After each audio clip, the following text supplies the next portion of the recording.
আজ অর্থাৎ 6ই ডিসেম্বর সংহতি দিবস পালন করে তৃণমূল কংগ্রেস। আর তার আগে সংহতি দিবসে একতার বার্তা দিলেন মুখ্যমন্ত্রী।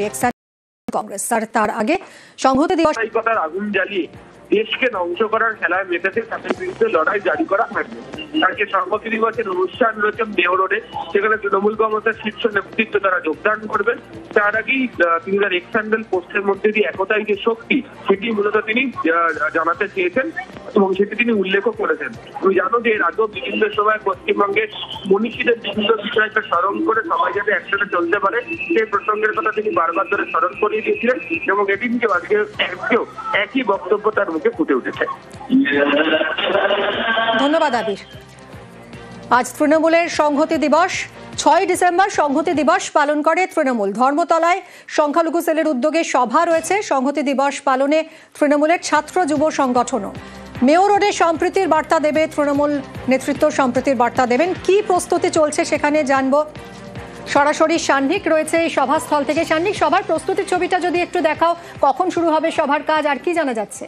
আমরা এই বাংলাটাকে আগামী দিনে এগিয়ে নিয়ে যাব এবং আমাদের দুপুর 12টা থেকে আজকের এই সভা শুরু করার কথা রয়েছে তৃণমূল নেতৃত্বের তরফে। এই সংহতি দিবসে ঠিক কি বার্তা আসে তার জন্য ইতিমধ্যেই যারা তৃণমূলের কর্মী সমর্থকরা রয়েছেন তারা বিভিন্ন জায়গা থেকে মিছিল করে আসতে শুরু করেছেন।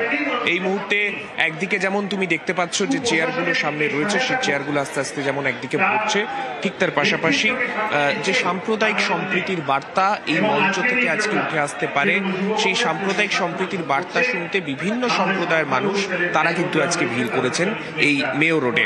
একদিকে এই বছরের সংহতি দিবস একটু আলাদাভাবে তাৎপর্যপূর্ণ, তার কারণ একদিকে এসআইআর আবহে যেখানে তৃণমূল বারংবার অভিযোগ করছে বিশেষভাবে সম্প্রদায় নির্দিষ্ট করে এই রকমভাবে এসআইআর প্রক্রিয়ার মাধ্যমে কেন্দ্রীয় সরকার এই গোটা এসআইআর প্রক্রিয়া চালাচ্ছে, সেই অভিযোগকে সামনে রেখে তারা যে রাজনৈতিক লড়াই 2026-এর নির্বাচনের আগে দিতে চলেছে, সেই নির্বাচনের আগে দলীয় নেতৃত্বের তরফে কিভাবে বার্তা দেয়া হয়, কি রুট ঠিক করে দেয়া হয় তা শুনতেও আজকে কর্মী সমর্থকরা কিন্তু এখানে এসেছেন। এই মুহূর্তে মেয়র রোডে দুপুর 12টা থেকে অনুষ্ঠান শুরু হলেও এখনই কিন্তু যারা কর্মী সমর্থকরা তারা একদিকে ভিড় জমাচ্ছেন।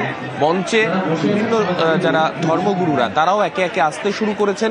দলীয় নেতৃত্বের তরফে আজকে কি বার্তা মঞ্চ থেকে উঠে আসে সেই দিকেই কিন্তু প্রত্যেকের নজর রয়েছে। ধন্যবাদ সান্নিক।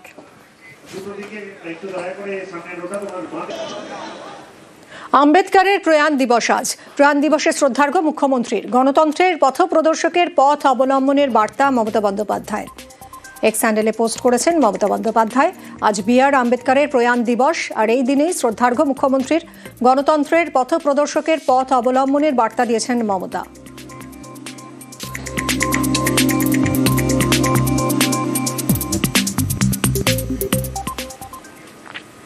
দিল্লিতে আম্বেদকরকে শ্রদ্ধার্ঘ্য রাষ্ট্রপতি, প্রধানমন্ত্রীর। শ্রদ্ধা জানান কংগ্রেস সাংসদ রাহুল গান্ধী।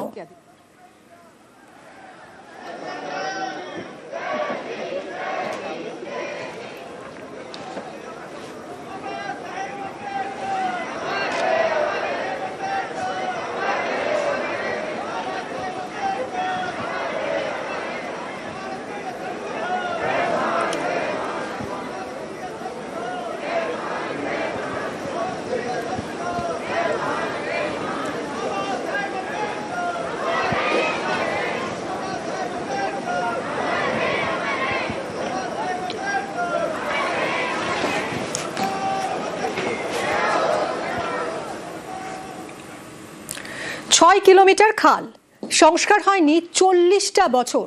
দক্ষিণ চব্বিশ পরগনার সাতগাছিয়ায় এবার খাল সংস্কারের তোড়জোড় শুরু হয়েছে। সাংসদ তহবিলের প্রায় 60 লাখ টাকায় কাজের সূচনা। সেচের সমস্যা বা জমা জলের যন্ত্রণা থেকে এবার মিলবে মুক্তি।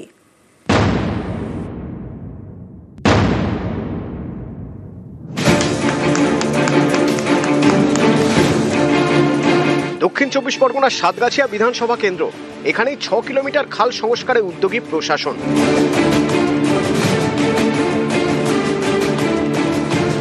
বুড়ুল স্লুইস গেট থেকে পূর্ব তেলারি পর্যন্ত 6 কিলোমিটার খাল। হুগলি নদীর জল এই খালের মাধ্যমে বিভিন্ন জমিতে পৌঁছে যেত, চাষে সেচের কাজে সুবিধা হতো। কিন্তু 40 বছর সংস্কার হয়নি খালটি। সংস্কারের অভাবে একেবারে বুঝে গিয়েছিল।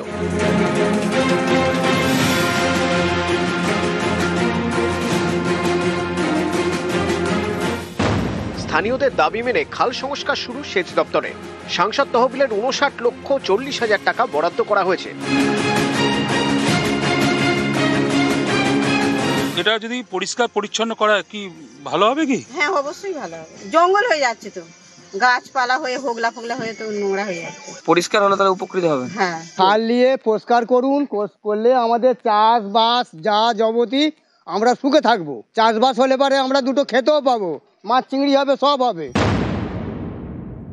এই খালগুলো প্রায় 40 বছর ধরে মজে আছে। আমাদের সরকার, মামাটি মানুষের সরকার মমতা বন্দ্যোপাধ্যায়, এই খালগুলো সংস্কার করা হচ্ছে। মানে এগুলো সেচ দপ্তর দিয়ে কি? হ্যাঁ, সেচ দপ্তর থেকে 500 এমপি সাহেব, প্রত্যেকটা কৃষক শ্রেণীর মানুষের চাষাবাদের জন্য এটা করা হলো। বুড়ুলের খাল ছাড়াও আলমপুর থেকে সাতগাছিয়া পর্যন্ত খাল সংস্কারের জন্য সাংসদ তহবিলের টাকা বরাদ্দ হয়েছে।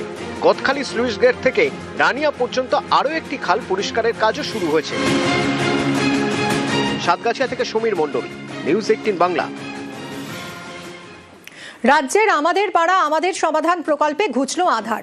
জলপাইগুড়ির বেলাকোবার বড়বাড়ির রাস্তায় বসানো হলো 8টা সোলার লাইট পোস্ট। আবেদনের ঠিক 3 মাসের মধ্যেই সমস্যার সমাধান।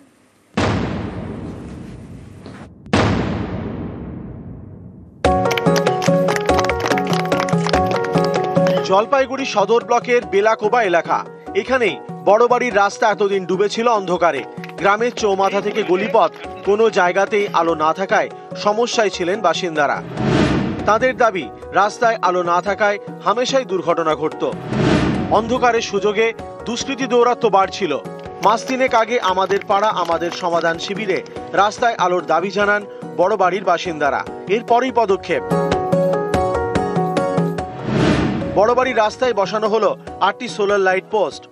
খুব ভালো হয়েছে, মানে রাস্তাটা খুব ভালো হলো। এখানে অনেক লোকজন যারা থাকে এবং চারদিকে রাস্তা, রাস্তাটা এখানে খুব যানজট হয়। এখানে গাড়ি ঘোড়া কোনো অ্যাক্সিডেন্ট হবে না আলোটা থাকলে। আমাদের পাড়া আমাদের সমাধানের প্রথমবার আমরা জলপাইগুড়ি সদর ব্লকে সোলার লাইট দিয়ে আলোকিত করলাম একটা এলাকা। টোটাল 8টা সোলার লাইট লাগালাম। তো এটা আমাদের কাছে একটা বিরাট বড় সাফল্য যে আমাদের পাড়া আমাদের সমাধান প্রকল্পের মাধ্যমে এইভাবে মানুষের দ্রুত এত পরিষেবা আমরা দিতে পারছি। রাত নামলে আর ভয় নেই। দুর্ঘটনা বা দুষ্কৃতী দৌরাত্ম্যের আতঙ্ক কেটেছে। বেলাকোবার বড়বাড়ির রাস্তাগুলো ভাসছে খুশির আলোয়। জলপাইগুড়ি থেকে শান্তনু কর, নিউজ 18 বাংলা।